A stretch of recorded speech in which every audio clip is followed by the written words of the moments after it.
2011년 시작한 지가 엊그제 같은데 벌써 1년이 훌떡 지내갔습니다. 2012년 1월 1일 아주 뜻깊은 날, 아까도 말씀드렸습니다마는 2012년은 요행이 1월 1일이 주일입니다. 첫 주일이에요. 참 사실 첫 주일을 우리가 잘 시작을 한다는 것은 어떤 의미에서 첫 단추를 잘 꿰는 것과 같죠. 오늘 여러분은 아주 첫 주일을 잘 맞이해서 하나님께 영광을 돌리는 귀한 시간 되신 것을 감사하시기 바랍니다. 가만히 지내놓고 생각하게 되면 과거에 그 아주 훌륭했던 분들, 또 저도 아주 친했던 분들, 일 많이 하고 유명했던 분들이 지금 많이 세상을 떠났습니다. 그분들이 한참 역사를 할 때는 세월 가는 줄 모르고 그저 승승장구하면서 아주 오래오래 영원히 그렇게 세상에서 계실 것 같았는데 세월 앞에는 어쩔 수 없는 것 같습니다. 그래서 특별히 우리가 이 인생이라고 하는 것은 한 번 났다가 죽는 것이 정한이치다. 성경에 그렇게 말씀했거든요. 그런 거 한 번 나서 죽는 기간이 얼마 되느냐면 사람마다 다릅니다. 어떤 사람은 뭐 요절해가지고 30, 40대 뭐 가는 분도 계시지만은 요새 와서는 한국 평균 연령이 81세랍니다. 그러니까 여러분 최소한도 81세 이상은 사셔야 될 거예요. 젊은 분들은 뭐 100세 산다고 그러는데 앞으로 이제 요새 한 20, 30대 요새 낳는 아이들은 100세 이상 산다고 그럽니다. 그렇게 지금 통계가 나오는데 모르겠습니다만은 어쨌건 인간은요 겉사람을 후패하게 돼 있습니다. 그래서 인간이 처음에 출생을 하잖아요. 출생하면 그저 세포가 분열을 해가지고 계속 자라거든. 사람이 어린아이가 자라요. 저희 그 손주 아이 보니까 뭐 난지가 엊그제 같더니 지금은 앉아서 재롱을 핍니다. 엄청나게 빠르더라고요. 그런데 가만히 생물학적으로 살펴보게 되면 아이가 나면서부터 한쪽에서는 또 후패해 간다는 겁니다. 그래서 쉽게 말하게 되면은 조직이 생기면서 한쪽으로는 죽어간단 말이에요. 그렇죠? 그런데 젊은 사람들은 자라기 위해서 나는 점점 이렇게 살아나는 조직이 더 많고 죽는 조직이 적기 때문에 커지는 거예요. 그러다가 이제 한 20대 중반 이쯤 가게 되면 점점 이제 노쇠가 시작한다고 그래요. 그래서 뭐 어떤 사람들은 뭐 30, 40대 벌써 늙어 보이는 사람도 있고 뭐 그렇게 되지만은 하여튼 인생의 이 겉몸, 겉사람이라고 하는 것은 반드시 죽게 돼 있단 말이에요. 그 후패에서 점차로 세포가 죽어가는 65개야 되는 그런 세포가 뭐 매일 10만 개 이상이 막 죽어간다고 그래요. 그래가지고 결국은 새로 살아나는 세포보다는 죽어가는 세포가 더 많기 때문에 그래서 이제 인생이 죽게 되는데 성경 그대로 겉사람은 후패하게 되어 있다는데 아무리 발버둥을 쳐도 이것은 어떻게 할 수가 없는 겁니다. 왜냐하면 육신에게는 그 수명의 한계가 있어요. 아직도 수수께끼로 남아 있습니다만은 근데 이상하게 옛날에 아담 이후에 아주 오래 살던 분들은 거의 천세 한 사람 있잖아요. 969세인가? 아유 무드셀라 그렇죠. 그걸 보면 그리고 오늘날 생각해보면 너무나 그 간격이 많기 때문에 이해가 안 가요. 그래서 저도 이제 혼자 이렇게 생각을 해보면서 그때는 왜 이렇게 오래 살았을까? 그래서 제가 이런 생각을 해봤습니다. 여러분 나무를 갖다 아주 싱싱하게 자라오르는 나무가 있잖아요. 나무가 싱싱하게 자라고 아주 봄에 아주 물기가 올라가지고 아주 싱싱하게 자란 나무. 그걸 한번 가지를 탁 쳐서 놔보세요.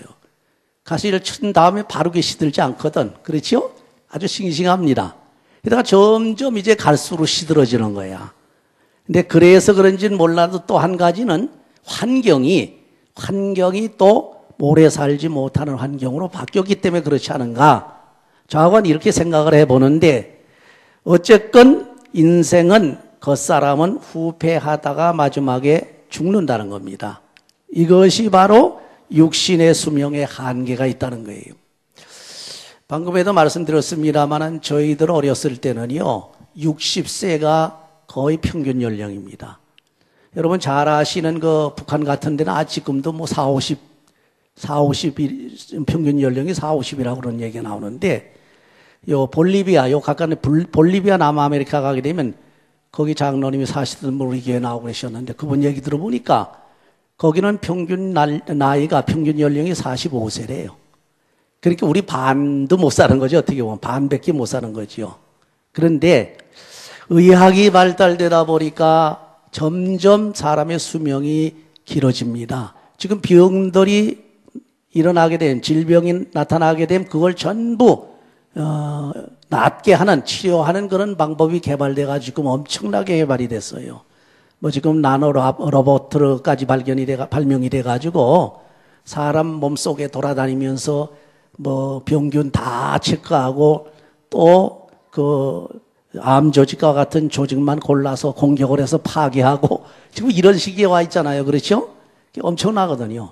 그래서 요새는요 보통 70이 넘어야 그래도 한갑을 지냈다 이렇게들 본다고 그래요. 근데 사실 알고 보게 되면 지금 81세라고 하니까 60세로 말하면 한 20년이 벌써 길어졌습니다. 평균 나이가. 엄청나게. 앞으로 지금 낳는 아이들은 100세 이상 산다고 그렇게 얘기를 합니다. 엄청나게.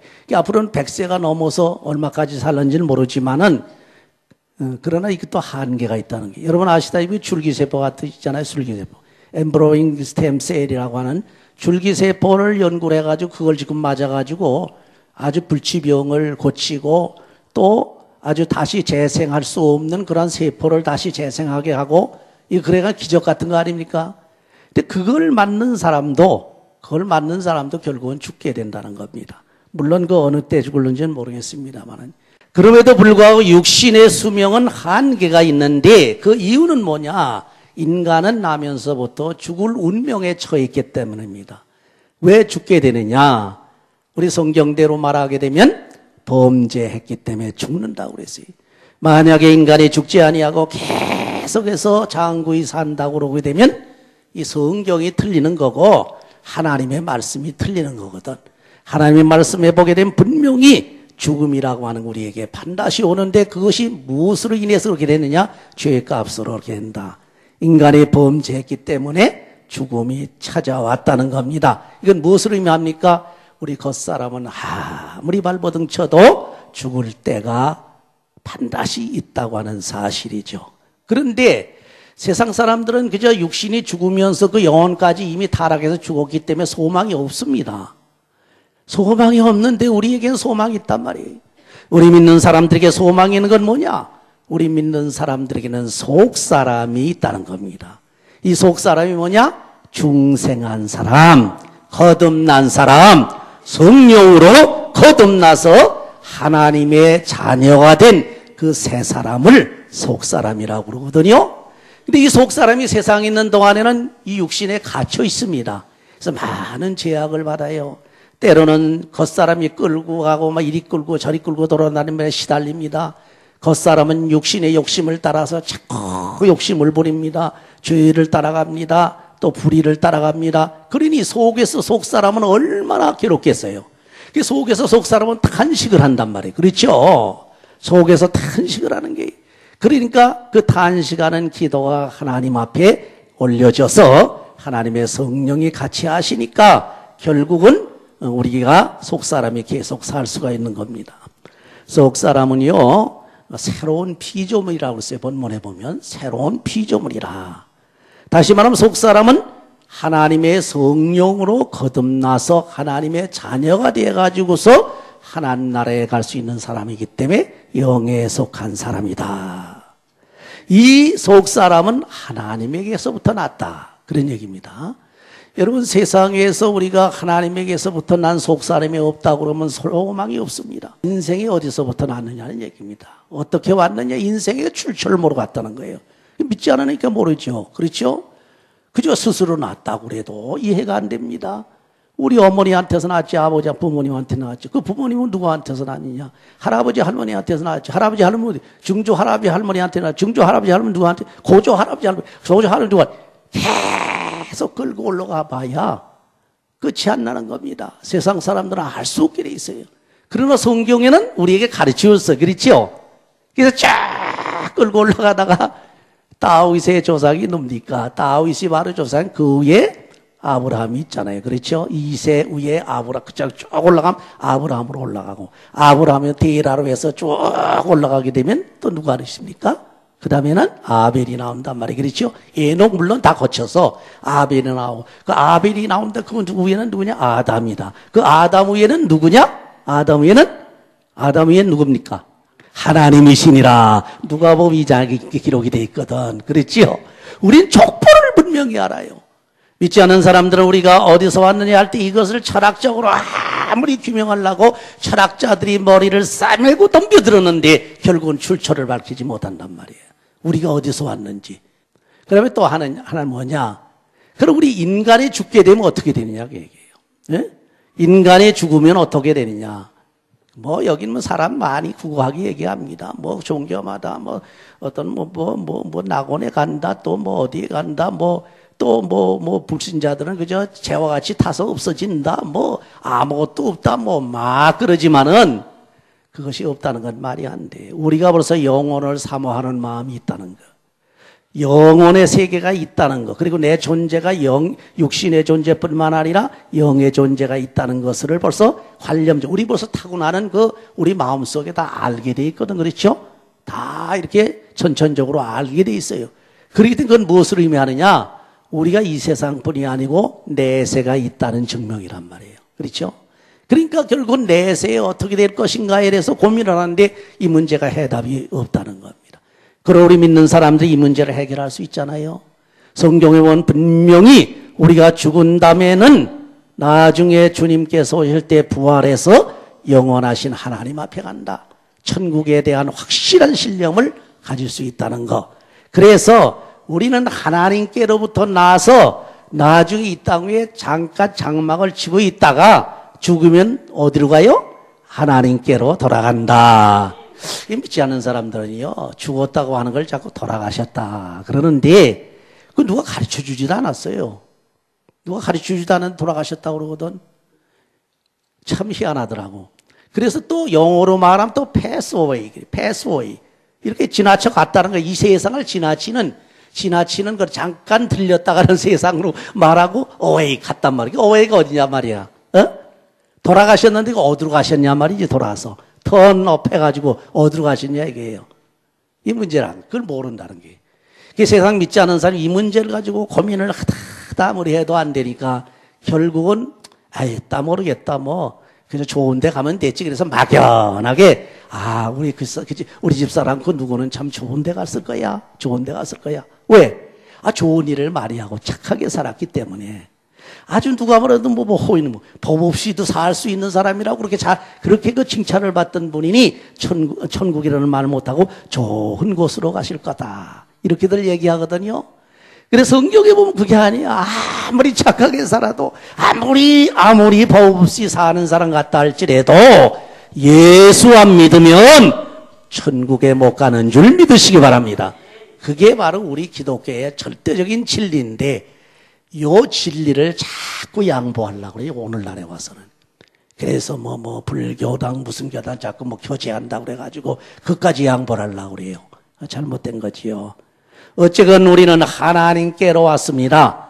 하나님께로부터 왔기 때문에 죽게 되면 다시 하나님에게로 돌아간다는 진리를 믿으시기 바랍니다.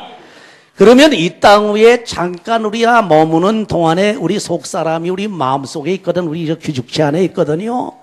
그 육체는 물론 여러 가지 우리가 해야 할 일이 많습니다.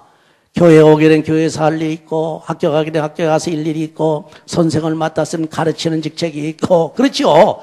회사에 가면 각 직분대로 전부 직책이 다 있습니다. 집에서 노동하는 사람, 또 농사 짓는 사람 전부 자기가 직책이 있어요. 그러나 우리가 말하는 세상의 직책을 말하는 것이 아닙니다. 우리 속 사람의 직책을 말하는 거예요. 우리 속 사람은 그럼 어떤 직책을 우리가 감당해야 되겠느냐? 첫째로 우리 속 사람은요, 육체대로 알질 않습니다. 육체대로 생각하지 않는단 말이에요. 그렇죠? 우리 육신의 생각은 자꾸 육신대로, 육체대로 세상 것을 자꾸 생각을 해요. 그러나 속에 있는 속 사람은 육신의 것을 생각하는 것이 아니라 영의 일을 도모한단 말이에요. 영의 일을 생각한단 말이에요.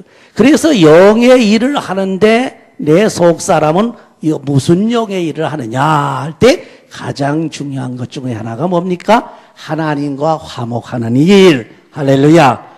여러분이 기도하면서 내 속 사람이 하나님과 화목합니다. 하나님의 말씀을 순종하고 하나님의 말씀을 따라서 그대로 살고 할 때에 하나님과 화목합니다. 만약에 하나님을 떠나서 산다고 할 때 하나님께서 좋아하시겠습니까? 하나님께 화내시거든. 하나님이 싫어하시거든. 하나님이 속되게 말하기엔 삐지신단 말이에요. 우리가 하나님 말씀대로 안 살면. 결국 우리가 속 사람이 행하고자 하는 대로, 내 양심이 행하고자 하는 대로, 내 속에 있는 중생한 사람이 행하고자 하는 대로, 그건 바로 성령으로 통해서 영의 생각을 하고 있기 때문에 그렇게 살아야 하나님과 화목이 된다는 겁니다. 하나님과 화목한다는 게 그렇게 어렵지 않습니다. 여러분이 기도하면서 하나님 말씀 듣고 예배하고 또 하나님의 뜻을 따라서 좋은 일하고 형제들과 다 우애하고 또 하나님께서 주시는 사명을 감당하고 또 하나님 앞에 받은 모든 은사를 나누고, 그래서 여러분이 하나님이 즐거워하시는 일만 하게 되면 그것이 하나님과 화목하는 일이에요. 하나님께서 싫어하는 일을 계속해 보세요. 하나님께서 화내실 것 아닙니까? 그러니까 자꾸 세상으로 나가죠. 우리 영은 육의 일을 도모하지 않습니다. 우리 속 사람은 영의 일을 도모한단 말이에요. 그렇기 때문에 하나님의 말씀을 듣고 그 말씀대로 행하려고 하는 영의 일을 할 때에 하나님 기뻐하시고 하나님과 화목하십니다. 그러면 이웃과 화목하기 위해서는 어떻게 직책을 감당해야 되느냐? 이웃과 화목하기 위해서는 여러분이 믿음으로 행하면 이웃과 화목이 됩니다. 그때에 따라서 믿음으로 행했을 때 이웃과 화목이 안 되는 경우가 있습니다. 그 경우는 뭡니까? 극과 극입니다. 다시 말하게 되면 박해하고 계속해서 핍박하는 사람들하고는 화목이 잘 안 돼요. 그렇죠? 그러나 여기서 말하는 화목이라고 하는 것은 하나님 안에서의 화목이다 이게요. 믿음 안에서의 화목이다. 여러분이 믿음으로 행함으로 인해서 다른 사람들과 화목을 하시라니. 믿음으로 행하게 되면 다른 사람들에게 좋은 일을 하게 되고 다른 사람을 위로하게 되고 다른 사람들에게 또 모든 일이 있어서 도움이 되니까 다른 사람들이 좋아한단 말이에요. 그게 화목하게 되는 거예요. 여러분 믿음으로 행할 때에 나쁜 일 하라는 말이 없거든요. 믿음으로 행하게 되면 모두가 다 선한 일이요 좋은 일이요 하나님께 영광은 되는 일이요 우리 사람들에게는 아주 유익한 일이란 말이에요. 그러므로 믿음으로 행할 때 그렇게 할 수 있는데 우리는 하나님의 화목뿐만 아니라 인간끼리 이 이웃과 더불어 화목하는 생활을 할 때 그 사람이 온전한 신앙생활을 하는 사람입니다. 어떤 사람은 하나님과 화목이 잘 되는 것 같고 신앙생활 잘하는 것 같아요. 열심입니다. 기도 열심입니다. 또 나가서 전도도 잘합니다. 봉사도 잘해. 이런 열심인 것 같은데 가만히 인간관계가 안 좋은 경우가 있거든. 왜 그렇습니까? 그건 덕을 못 세워서 그래. 그건 믿음이 없어서 그래요. 그렇죠? 다시 말하게 되면 인간관계가 잘 된다는 얘기는 그 사람은 덕을 잘 세운다는 얘기요. 덕을 잘 세운다는 얘기는 믿음이 있다는 얘기요. 그 바로 믿음이 있다는 얘기는 하나님의 은혜가 있다는 얘기입니다. 그래서 우리가 하나님과 열심으로 기도하면서 신령한 은혜 속에 교제도 하지만은 다른 사람과 누구나도 화합할 수 있어야 돼요. 저희가 요새 이제 목사님들 모임들 때문에 이런 얘기 저런 얘기가 많이 나왔어요. 근데 대개 공통적인 의견을 가지고 있습니다. 목사 세계도 교인들 세계하고 똑같다라는 얘기입니다. 똑같아요. 목사님들도 자기도 성격이 안 맞으면 토닥토닥하고 말이죠. 서로 말이죠. 그냥 뭐 얼굴 돌이키고 불키고 뭐 또 삐지고 그런다고요. 그래서 제가 그랬습니다. 그런 분들을 위해서 제가 하는 얘기가 목사님들은 그래도 평신도들보다는 그래도 좀 인격이 충출해야 되지 않습니까? 그렇잖아요. 그래 좀 나야 되지 않습니까? 어딘가. 그 나려면은 교인들하고 똑같이 해서는 안 되지요. 교인들은 성격이 안 맞으면 서로 자꾸 비난하고 토닥토닥하고 그럽니다. 그런 게 많이 있어요. 그렇죠? 그 정도는 초월해야 그래야 목사라고 할 수 있지 않습니까? 제가 어느 목사님 보고도 그랬어요. 그러니까 에이 그러니까 그가 그렇게 뭐행가는 것 가지고 자꾸 붙들고 말이죠. 내 고집 세우고 말이 내 성격에 안 맞는다, 내 마음에 안 맞는다 그래가지고 서로 얼굴 붉히고 돌이키고 그런 거 하지 맙시다. 앵가는 건 그냥 넘어가요. 뭐 조금 내가 그저 그 사람에게 조금 쉽게 말해서 무시를 당했다 하더라도 그 사람이 생각하기엔 그렇게 생각하는가 보다. 그래 그 부분에 내가 좀 노력하면 되겠구나. 노력해야 되겠다. 그리고 넘어가라는 얘기입니다. 앵가는 거 다 넘어가라는 거예요. 인간 생활에 있어서 자기 마음에 맞고 자기 입에 맞는 사람이 어디 있습니까? 전부 달라요. 부부지간에도 이혼하는 사람들을 보게 되면 전부 거의 7, 80%가 성격 때문에 그래서 이혼을 하더라. 그 성격을 맞추지 못해가지고 이혼한다고 그래요. 왜 그렇습니까? 서로 상대방을 이해해주고 그저 누가 뭐라 그저 가만히 있어요. 그리고 좋은 때 좋게 말해주고 그래야 되는데 그게 잘 안 되니까 이게 이웃관계가 잘 안 되는 거거든. 그래서 여러분도 그저 우리 목사들도 그렇지만 여러분들도 인간관계 누구와의 관계 속에서라도 한 발 물러나는 그런 습관을 가지라는 겁니다. 내가 그걸 바닥 계속 이기겠다고 하지 말고 한 발 물러나요.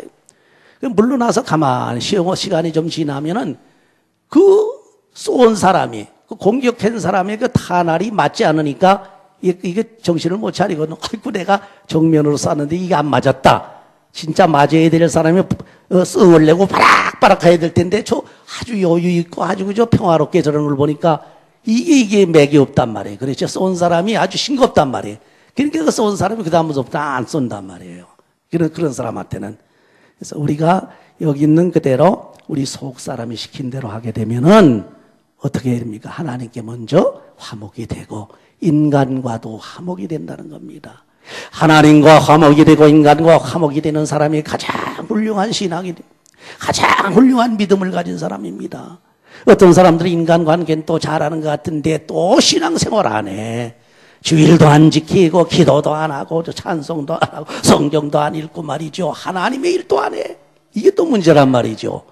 여러분들은 하나님과의 관계도 아주 잘 되어야 되지만은 인간과의 관계, 이웃과의 관계도 화목하게 잘 이끌어 나갈 수 있는 아주 훌륭한 신앙인들이 되시길 바랍니다. 앞으로 2012년도에는 세상에 부정적인 것, 세상에 좋지 않은 것, 세상에 나쁜 기억들을 다 잊어버리고 이제 앞으로 좋은 일만 생각하면서 주님 바라보고 십자가만을 바라보고 힘차게 나감으로 모든 것들이 다 그야말로 공격할 수 없고 오로지 표대를 향해서 바라보고 할 때에 여러분의 모든 생활이 승리의 생활, 그리스도 안에서 승리의 생활이 될 수 있도록 하나님의 은총이 넘치시기를 주의 이름으로 축원합니다. 아멘. 기도하십시오.